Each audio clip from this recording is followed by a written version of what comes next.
My name is Shenhe. I was born fated to bear the curse of calamity, so I am prone to bring harm to the people around me. The Adepti urged me to bind my soul with red ropes to keep my homicidal nature at bay. If you are able to walk alongside me without fear, very well.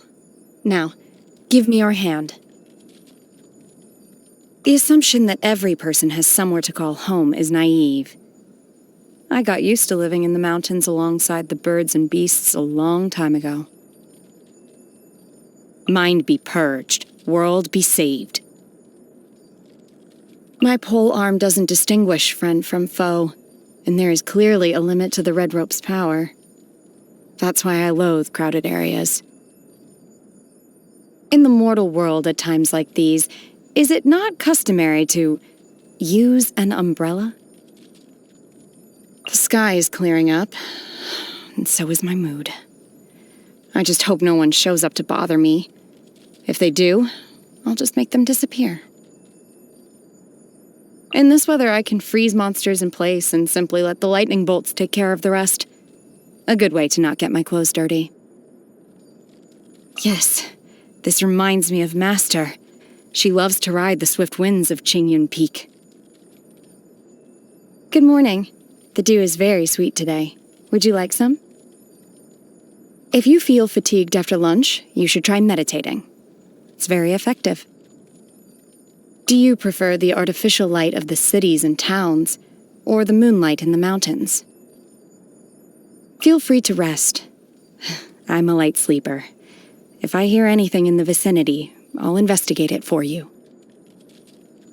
For all the training I've had, honing my body and mind, learning the Adepti arts, I've mostly been guided by my own instincts. It just comes down to self-preservation. I'm not trying to save the world. So if I wipe out some evil presence and it happens to benefit you, don't thank me. It's just a force of habit. If I treat people kindly, they call me an adeptus. And if I put them in their place, they call me a witch. The one thing you'll never hear them call me is human. They all seem to agree that I'm fundamentally different from them. I rarely leave the mountains, so I was never taught proper manners. When a conflict arises, I just take care of it the way that comes naturally to me. But if you don't approve of my methods, please do let me know. Even if I don't fully understand your reasoning, I will always defer to you. My master gave me these red ropes in order to restrain my impulses. But during our journey together, I feel I have finally grasped the key to all of this. Somehow, controlling my strength, knowing when to restrain myself and when to unleash, it comes more naturally to me now. I think that what saves me from myself is not my red ropes, but you. If you understand what that means to me, please stay by my side. So this shiny gemstone is called a vision? Huh. The gifts that fate brings, fate can just as easily take away. If one day my connection to this vision comes to an end, that'll be it. And the light inside of it will go out. Driving evil spirits away comes easily to me. Getting rid of my inner demons, however. Unless you can find a way to let go, all the Adepti arts and exorcism techniques in the world can't save you. Why do I always hear people say, the first snow of the season is a sight for sore eyes? We have snow every single day in the mountains. So which instance counts as the first snow? I don't understand what they mean. Please explain this to me. I have no use for the wealth that ordinary people desire. But in the hands of Lady Ningguang, wealth becomes a means of solving complex issues of the kind that no weapons could ever hope to resolve. She understands the unwritten rules of human society. She knows what's in people's hearts. Master once told me that even the Adepti aren't able to achieve this. I hold her and her work in high regard. I find I don't need to worry about etiquette with her, and unlike with some people, I don't need to rely on nonverbal cues to discern the true meaning of what she's saying. That makes me a lot more comfortable. The only problem is, Well, there are too many people around her all the time, and I heard there's also many crew members on her ship. I need you to go with me. It's the only way I can cope with so many people. Yunjin performs... It's called Liue Opera, isn't it? I like this particular type of social interaction. You can get to know about the other person's background without having to actually interact with them one-on-one. If she ever includes your story in one of her performances, I'm sure the result will end up being quite incredible. I'm looking forward to it. I've heard many stories about her from my master. She's really quite different from how I originally imagined her. But don't worry, I'll be keeping this to myself.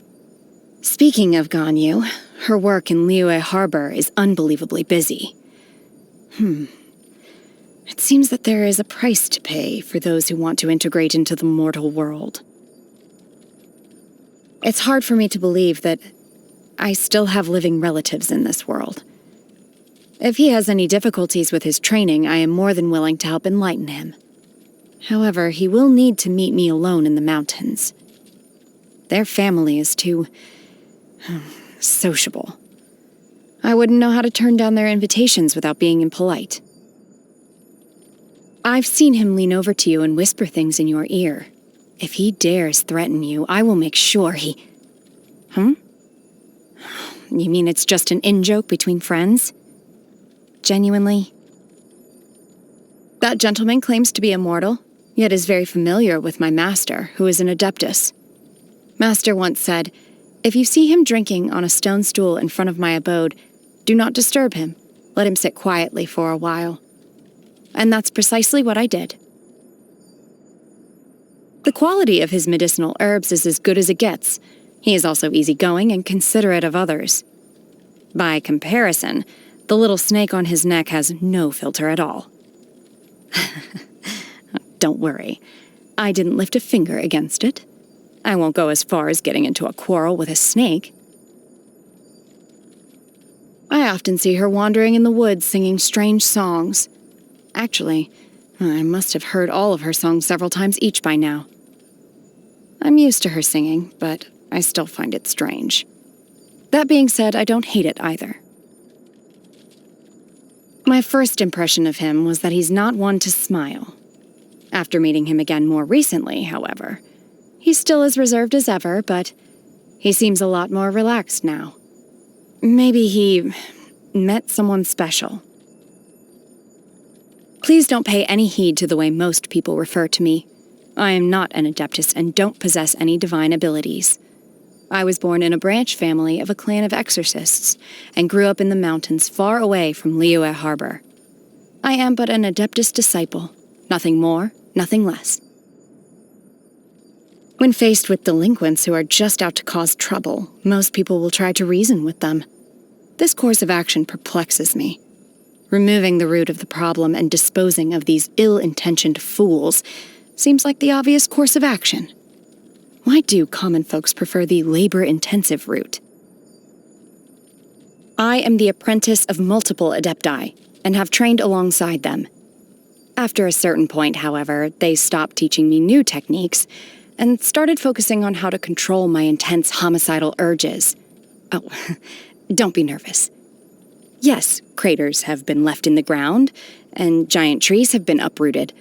But these things only ever happen in the mountains, far away from civilization, and certainly have never affected innocent lives. Besides, I can control myself now. My father's intent was to trade my flesh and blood for my mother's life. After he abandoned me in that cave, I still held out hope that he'd come back to rescue me. 1 day went by, then 2 days, 3 days. I used every ounce of energy in my body to fight off that monster. But as I collapsed on the ground, I finally realized that the day I was waiting for would never come. To this day, I don't know which one it is. Was I abandoned because I'm cursed? Or is it the way I've been treated in life that has cursed me? Once I secretly left the mountain and returned to my childhood village without telling my master. But it was deserted, and my father had long since passed away. I suddenly realized that the bond between my relatives and I had been completely severed, and nothing that I'd ever cared about in the past could ever have a future. Ever since then, I have abandoned everything related to the mortal world. That is, until I met you. The most important aspect of meditation is stillness. Let go of all agitation, and let the air around you flow into your body. This technique allows me to quickly focus in on myself. I heard from my master that after meditating beyond a certain point, there is no need to adopt the meditation posture anymore. Adepti can meditate even when standing up. I still have much more to improve on. The fear of losing the people most important to me and the desire to save them. This kind of feeling makes my heart ache. I've never experienced anything like it before.